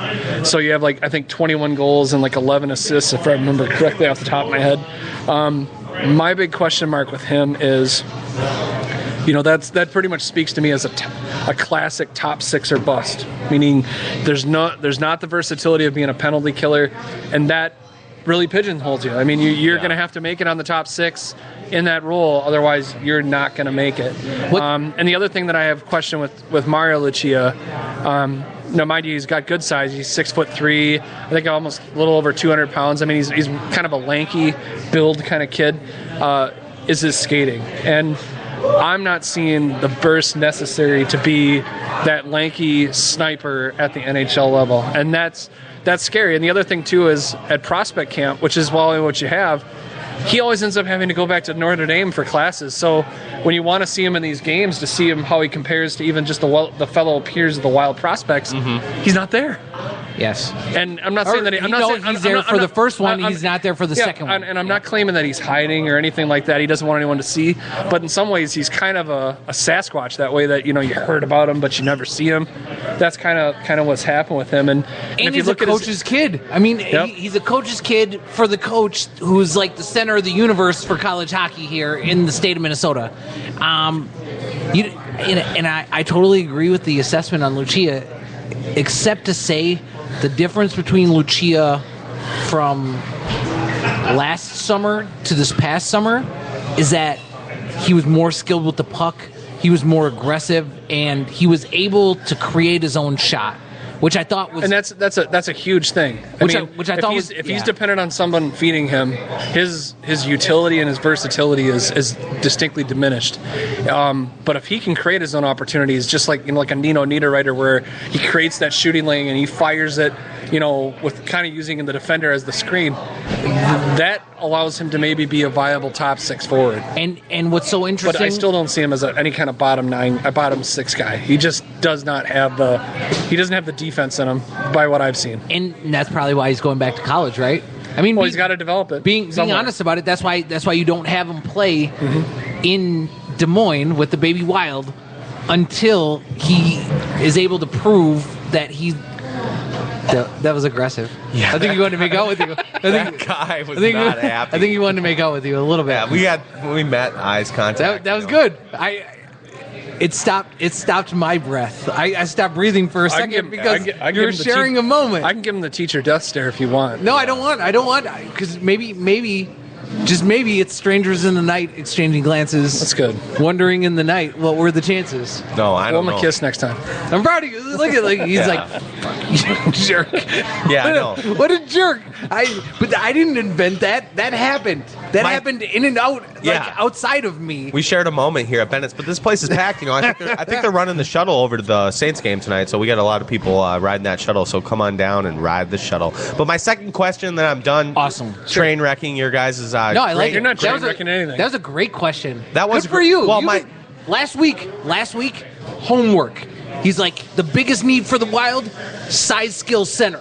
Go. It's totally it. Homework. I can't stand this. Doing homework. We don't have a center, and then everyone wants to trade Koivu, and then what are we going to do? This week. Then we got Granlund. Yep. He needs a sandwich. We got to get him a Big Ben burger from freaking Bennett's. He comes with Mario Lucia. Go. Because a lot of people are going to hedge their bets on Mario Lucia, right? Yep. Mario Lucia is the best player last year on the Notre Dame team. He's the coach's kid. Right. He's one of us. He's one of us. Yes. Yeah. And then also I'm gonna ask about one he's of the us big next. guy. He's not the tiny soft guy like Granlund. I mean, he's a 6'4". He's a big guy. He's supposed to be like Tuck.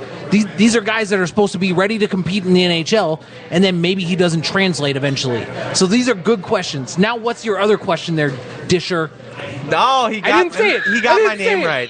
He got my name I right. know. That was nice. I was just gonna. I wanted to ask about Louis Nanny, but I don't know if I'm going to go there. But I think we should. I think we should talk about Louis Nanny because it's a local guy. You know, we love the Nanny family. And he was a Gopher commit. Yeah, and then he uncommitted. And then he decommitted. And then he talked about wanting to make his own path, which is I totally agree with. You don't want to follow in Daddy's or Grandpa's footsteps, you know. Yeah. And the thing about Lou Nanny, right? Mm-hmm. I am a Lou Nanny disciple. Right. I like Sweet Lou. I love Sweet Lou. Wasn't it awesome when we talked to him? We had Sweet Lou on the program. I remember hearing it. Oh, it was man! Cool. And Tony was jacked that day. You know what? Wouldn't be. You know why I was so pumped about Lou Nanny is because I grew up in the Met Center. I grew up state tournament. I grew up state tournament. I grew up Minnesota North Stars. My Mr. North Star, really. I mean, without question. And he did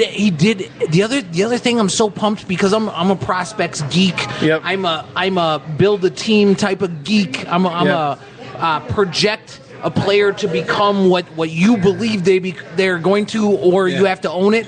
Yep. And this guy, not only was he a NHL player, he was a coach, but then he was also a GM. Yep. I mean, he's seen it at so many different levels. And now this guy, he levies what I believe to be the most unadulterated, don't care how the team feels about it opinion at certain points, because you can't not let Lou in the building. Oh, yeah. So even if Lou savages you, if Lou comes out and he hits him with some Yo knows best and makes sure that they know that they didn't fix the power play and they never address the power play and they go out of their way to cater to the egos and the sensibilities and the feelings of these veterans, they're never not letting Lou in the building, man. Yep. Well, he's effectively kind of the Wayne Gretzky of Minnesota in the sense that he's that hockey ambassador guy. Whatever he says is news. Especially with Herb Brooks gone. Herb Brooks is that too. Yeah, he would have been if he's still around. Have you guys ever heard the story about when Lou Nanny went from a player to the GM? I read it from his book. Yeah, he was on, on a competing radio station and told the whole story about how when he went from a player to the GM, just like everything that happened behind the scenes, and it was a really, really interesting story. But what about his grandkid? Is he good or player? Is he, is he going to be like his father, who, by the way, was portrayed very poorly in the movie Miracle? Yeah, that little weasel guy. Yeah, I was like, what are you doing? You're going to get killed. Yeah. But I will say that his grandson, after he was drafted, he went to Penticton, just like Mario Lucia did. Right. And Mario Lucia went to Penticton and absolutely destroyed it.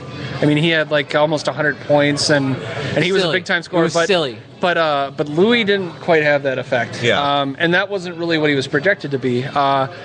Even for Edina, he was more of a role playing kind of kid, a kid who worked really hard.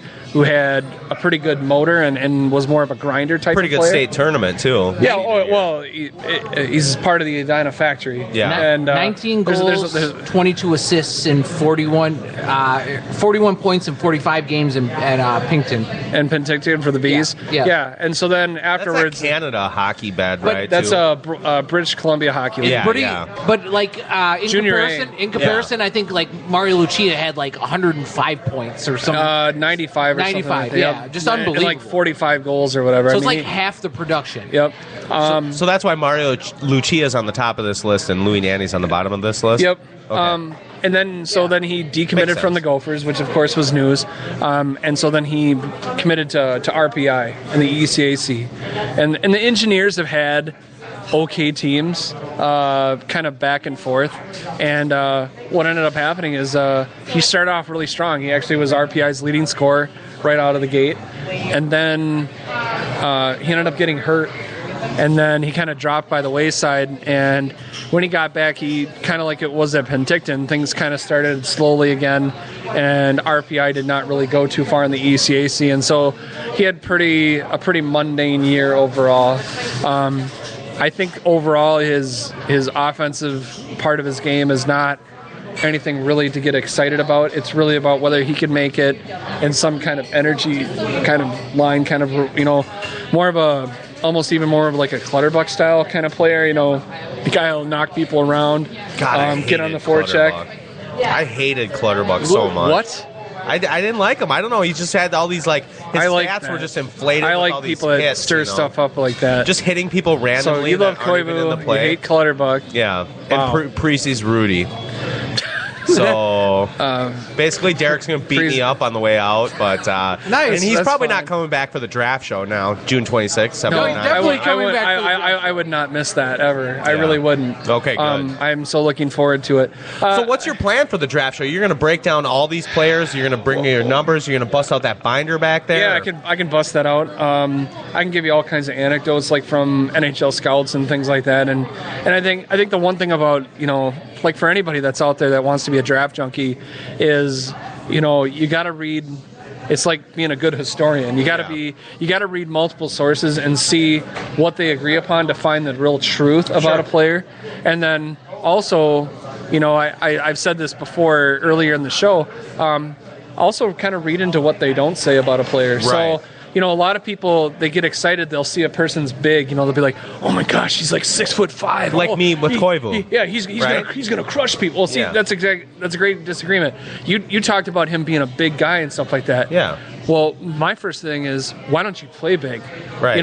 Angry Koivu does. Yeah. And why do we have to wait for angry Koivu for him to be physical score and knock dirty somebody goals? around? Why don't you go in the paint? Yeah. Why don't you battle along the wall instead of sitting there cherry picking like a little 5'10" guy? Yes. And that just drives people like myself. Why don't you just destroy crazy. somebody one time? Yeah, just get pissed. And Dustin Bufflin picks up Granlund. Well, not only that, and mashes him into the boards. So you get. Why don't you be the big brother? You just talk about it. Throw a punch. Yes. You pansy. Yes. Yeah, exactly. I mean, that's about me getting pissed off. I know. That's about me getting about as pissed off as I can without really throwing things down. But I'm telling you, I mean, you got to read those different scouting reports and find out what they're doing. So yeah, you got to. But don't hate Koivu that much. He's going to be here for a while. Well, no, I would love if Koivu was traded to somebody for anything. Be After honest. we take a picture. Just because it's time to move on. Yeah, definitely. And the reason it's time to move on is because you trade this guy and it's a shot across the bow of what has become the veteran group, the status quo, man. Yep. I mean, like, being honest about it, when we talked about the power play never getting fixed, right? Yep.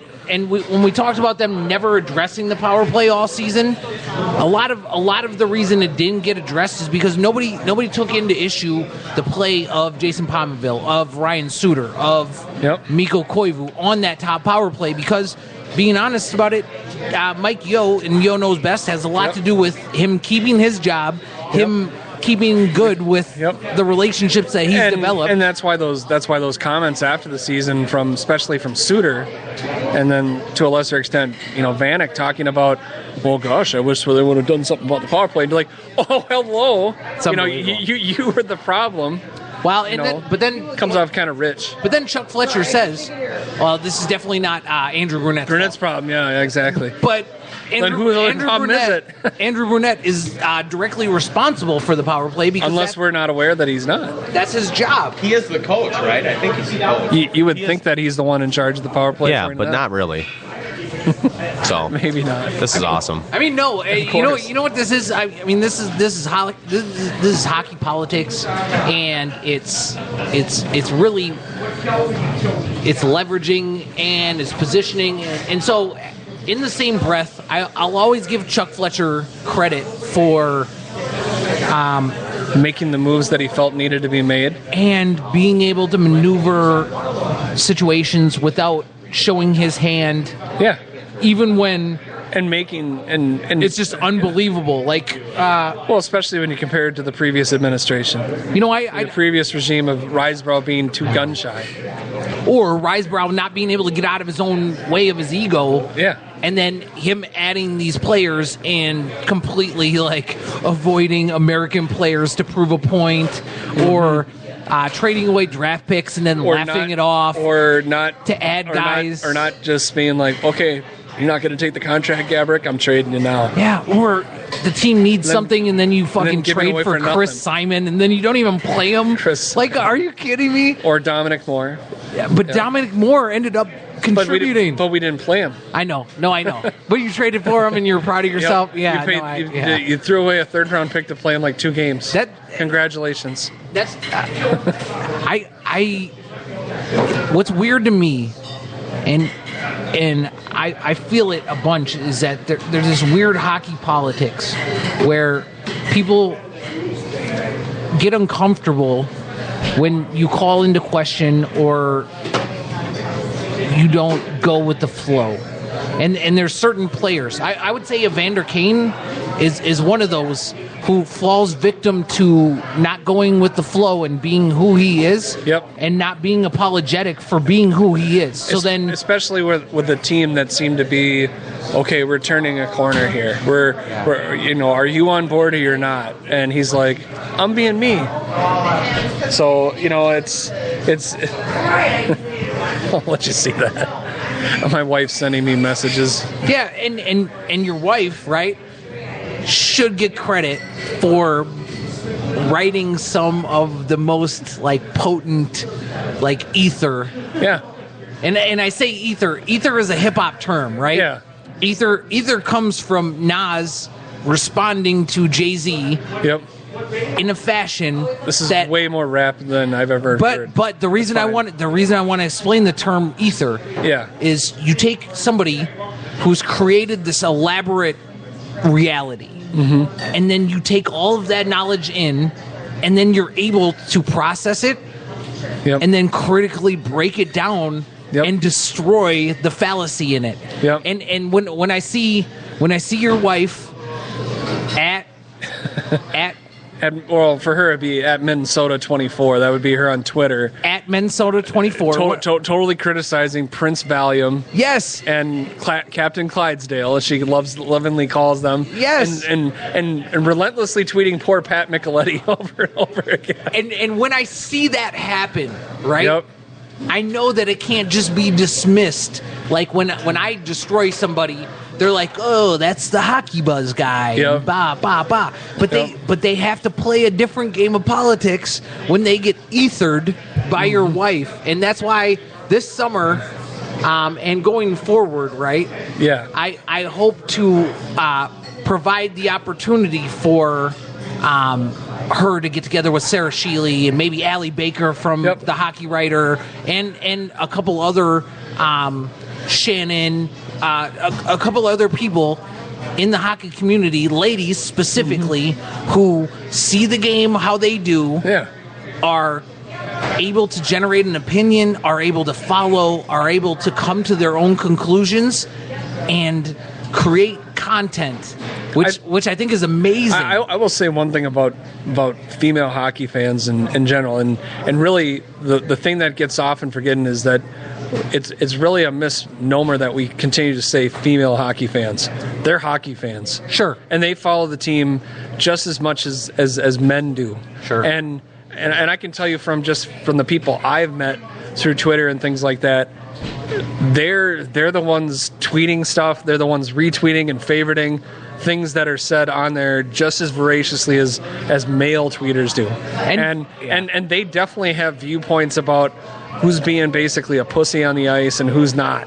And most part, I would say women seem to be far more, I think they're far more critical oftentimes than even guys are. And I think they're right. Yeah. And when I say female, what I'm really saying is smart. Yep. Because I have a following on Twitter that is like 1,300 people, and there's no chance that 1,300 people pay attention to the shit that I say on Twitter. Oh, they do. But I have no, I don't think so. I mean, I hope not, because then I would get credit for being wrong a lot more than I'm right. But the ladies that follow me on Twitter, that share my stuff, that hold me accountable, that are a part of this fan base, that create content, that read my stuff, that listen to the podcast, they don't ever hesitate to provide me with examples of where I'm wrong, where I'm right, how tonight's game, whether they agree with me or not. Man. And they all have a distinctly unique perspective of what takes place on the ice, and beyond. It's not the stereotypical easy. I like this guy because he's hot. Like I think hair. What a fallacy. No, that was number 4. That was number I lasted so long. What a fallacy that especially like in the internet content game, there's so many talented women. Oh yeah, talented, smart, capable, voracious. And I just like to say too, we really embrace like diversity on the Alive and Social Network. If you listen to terrestrial radio, there's no women on any of the sports shows. There's no producers. There's no women like contributors. There's local nothing. radio. Yeah, it's ridiculous, and that's part of the thing. We're bringing on board a women's fantasy football show. We're bringing in some women. We're trying to get women on the Wild Wednesday show and the Twins Tuesday and the Minnesota Sports Show. We just think that men, sure, they know sports, but women know sports just as well too, and we really embrace that. So yeah, I mean, I can tell you this from my own personal perspective. I think anybody, especially if you watch a lot of hockey and things like that, your wife chimes in on things. Totally. Or your girlfriend, they chime in and they let those people have it when they think someone's playing like a pansy or whatever. I still remember the first time, not that you need to know like my relationship history, but I still remember the first time I took Teresa to a hockey game. Yeah. It was a high school game between Bloomington Jefferson and Elk River, and oh my God, I thought I was going to get kicked out of the arena because she was yelling at the officials. She's throwing F-bombs down and runs a bunch of 10-year-olds, and I'm like going, oh my God, Teresa. My God. And I'm like, that's really how that's really who I found out who I had. Love. Hashtag never forget. Call that love. Exactly. And call that boss lady. Yeah, Hashtag boss lady. She is, what are we talking about? I knew I had a person that was willing to chirp, and that's, for my family, that's an important thing. You better be able to chirp because you're going to get chirped at. So you better chirp back, otherwise you're not going to have respect. I think the other point, too, is that, hockey families and the hockey community, right? Yeah. It's unique. And there's no pretending to be involved or, this is there's passionate. No half-assing. No, this is a passionate thing. And so. You're all in. The Dean family, the Felska family, the Bennett family. Yep. We're hockey people. We're hockey families. You don't apologize for it. And so what I was trying to explain to my wife about being a hockey parent, because, we have... Because Derek's going to be an absolutely stud long forward. child. We have... with big feet. We have a kid who has he's gonna mitts. Be James Shepard. Yeah, I know, right?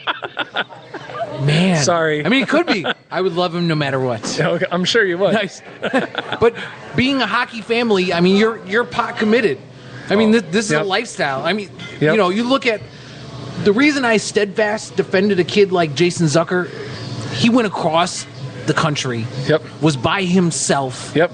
Was trying to live his dream and make it work. And his family all in. Yep. His family's all in. Yep. So that's why I'm one of the biggest apologists when it wasn't going good for Jason Zucker. Yep. I come out on this side being able to smile and know that I knew that this is a kid that is going to fulfill his potential, because this is a kid that's able to travel across the country, have the support of his family, have everything center around this gift that he has, and his dream. And he worked his ass off, man. Oh yeah, and that like I think that's what you look for in hockey players. You look for talent, but you look for somebody that's completely committed, that's going to work their ass off, that's going to compete, and that's live to compete. And that's exactly why people love Parisi so much, and even Zucker to that matter. Wild fans love Zucker because they see the enthusiasm and love for the game in everything he does. And apart from the fact that he's got great skill, great speed, and things like that, they see it. They can see that energy, and that's something that we can all relate to. And being honest about it, I love that the Minnesota Wild does the Hockey Dads trip, and I'm jazzed up to have my little one eventually participate in hockey. The backbone of hockey is hockey moms. I mean, literally. And it's just it's a different society. They'll tell you who's playing well and who's not. No doubt. Yeah. And if I was a scout, I would go to the moms, to be honest. Yeah, you got to talk to the moms. We have gone over our time budget for this week, and what I wanted to do is I wanted to make sure that we took advantage of having the Felskas in town here at Bennett's from Wisconsin. Yep. Thank you for coming out. We didn't have Scott Schweitz here. We didn't have Sarah Shealy here. Schweitz. We definitely had a lot of Wyatt here. We had a lot of We Wyatt had a ton of Wyatt here. But Tony, we should just take a second to thank Joe Bennett and Megan Bennett and the Bennett's family. They supported us all year. We're gonna be making some changes to the show here coming up. After the draft party, we're gonna kind of take a little time off. We'll still have shows and stuff, but we should just talk a second about the commitment that the Bennett's made to this program and the Minnesota Wild, and the NCHC was our sponsor all year, and just kind of take a second to thank the Bennetts for what they've done for us, and we appreciate everything they've done. I always want to make sure that the Bennetts get credit for being a staple in the hockey community here on West 7th, and moreover, Joe Bennett and his wife. I would say it resonates family, and that's really what hockey's all about. And you can see it when you walk in the room. It feels like you're at home. And beyond their business, it's a hockey home. This is a place where people come to be a part of a community. Yep. I've always felt so fortunate to come into contact with them, because one of my mutual friends started working here and became a part of their family. They welcomed me in. Not Scott. Although Scott is my family now. I claim Scott. He's part of the Wild Wednesday crew. I hope he claims me. He doesn't. No. What a jerk. Yeah, he is a jerk. But everyone here, thanks for supporting the show all year. And thank you to Bennett. Stop by Bennett's. If you are going to an event in the Twin Cities, come out here, have a steak, have a burger, have a bison burger, have an appetizer. Chop salad, baby. Drink some Coors Light, take the shuttle. Joe Bennett will drive 127 miles an hour. Yep. 127 miles an hour. Hey, thanks, Derek. Where can we find your stuff again? Last shot? State of Hockey News and also Gone Puck Wild. StateofHockeyNews.com? Yep, StateofHockeyNews.com. Okay, and check them out at Twitter at State of Hockey News. State of Hockey News, easy enough. But we know Tony Dean's at Hockey Buzz, right? But what's your Twitter handle? You never give out your Twitter handle. My Twitter handle is Tony Dean HB. HB, yep. Don't follow me on Twitter. You'll be mad at me because I say the stuff you don't want to hear. That's why I do it. Thanks, everyone. We'll see you next Wednesday right here from Brent Bennett's. Come out for the draft party June 26th. June 26th. In the building. In the building, 7 to 9 p.m. We got live music. We got great food specials. We got great Coors Light specials, and we'll take good care of you. We'll let you on the air. It's gonna be a Rube cast, basically. Let all sports rubes just like me come out. Derek's a sports rube. Tony's a sports rube. Sarah's a sports rube. Scott's a sports rube. And special thanks to our buddy Mr. Dubé too. We miss you, buddy. Yep. Bennett's Shop and Rail. Yep.